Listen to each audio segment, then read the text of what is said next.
ফুলসজ্জার রাতে ছুটিকে নিজের হাতে সাজিয়ে সবাইকে চমকে দিল অভি। রাম ধোলাই খেলো ঝুমকি। প্রতিজ্ঞা ধারাবাহিকে দেখা যায় বাথরুম থেকে পা পিছলে ছুটি অভির গায়ের উপর পড়ে উল্টে অভিকে দোষারোপ করে আর বলে যে সাবিত্রী দি ঠিকই বলেছিল, ছেলেদেরকে বিশ্বাস করতে নেই। অভি ছুটিকে বলে, এই 1 মিনিট, আপনি আবারও আপনার সাবিত্রীদের কথা বলছেন? আচ্ছা, কেন আমার দোষটা কোথায়? আপনি তো ছুটকে এসে পড়লেন নাকি? ছুটি বলে, দেখুন আমি বাথরুমে চেঞ্জ করতে পারবো না, ওখানে অনেক জল পড়ে আছে, আমি এই ঘরে চেঞ্জ করবো, আপনি বাইরে যান।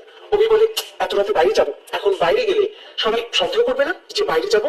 আচ্ছা, আমি ওদিকে ঘুরে দাঁড়াচ্ছি, আপনি চেঞ্জ করুন। ছুটি বলে, তাই বুঝি? কখনো না, আপনি এক কাজ করুন, বাথরুমে গিয়ে দাঁড়ান। এ বলে অভিকে বাথরুমে আটকে দেয় ছুটি। আর তারপর ছুটি বাইরে বসে থাকে। আর কিছুক্ষণ পর ছুটি চেঞ্জও করে ফেলে, কিন্তু সেখানে শিখা চলে আসে। ছুটি বেশ ফেসে যায়। ভেতরে যে অভি আটকে আছে সেটা কাউকে বলে না। একটা সময় অভি ছুটির হাতটা ধরেও বাথরুমে টেনে নেয়। আর দুজনই বাথরুমের মধ্যে লুকিয়ে পড়ে, কারণ ইন্দ্র, অভির ভাই এবং দিদি সবাই ঘরে চলে আসে। এবং কিছুক্ষণ পর অভি যখন দরজাটা খোলে, কারণ বারবার বাইরে থেকে দরজা নক করতে থাকে, অভি খুলতে বাধ্য হয়। তখন ভেতরে অভি আর ছুটিকে দেখে সবাই চমকে যায়, একটু লজ্জায় পড়ে যায় সবাই। ইন্দ্র ভাবে, ও বাবা, এ তো দেখছি নকল বিয়ে আস্তে আস্তে আসল বিয়েতে পরিণত হচ্ছে। দুজনের মধ্যে বেশ ভাব ভালোবাসা জমছে। ইন্দ্র সহ সবাই বলে যে তোদেরকে নিচে ডাকছে। এরপরে ছুটিকে নিয়ে নিচে যায় অভি। অভির মা সবার সামনে ছুটিকে বরণ করে এবং কিছু স্ত্রী আচার থাকে সেগুলো পালন করে। আজকাল রাত্রি, আজ একসাথে থাকা যাবে না এটাও বলে। ছুটিকে অন্য একটা ঘরে থাকতে দেয় অভির মা। পরদিন সকাল হয়ে যায়, অভির মা একটু ছোট করে হলেও বৌভাতের একটা আয়োজন করে। আর এরপরে দেখা যায় যে ফুলসজ্জার রাত, কিন্তু ছুটি ছেলোর কামিজ পরে থাকে, যেটা দেখে ঠাম্মি ওই ঝুমকির কথাই উস্কে গিয়ে ছুটিকে অপমান করে বলে, তুমি কি একটু শিক্ষা দীক্ষা পাওনি কখনো? আজকের দিনে যে একটা শাড়ি পরতে হয় সেটাও জানো না?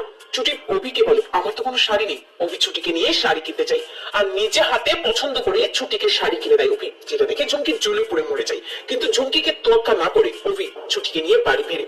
আর তারপর অভি নিজেই ছুটিকে সাজাতে শুরু করে। অভি ছুটিকে বলে, আপনি শাড়িটা পরে নিন, আমি আসছি। এগুলোই অভি বাইরে অপেক্ষা করে, ছুটি শাড়িটা পরে নেয়। আর এরপর অভি ঘরে আসে আর তারপর একে একে ছুটিকে গহনা পরিয়ে দেয়।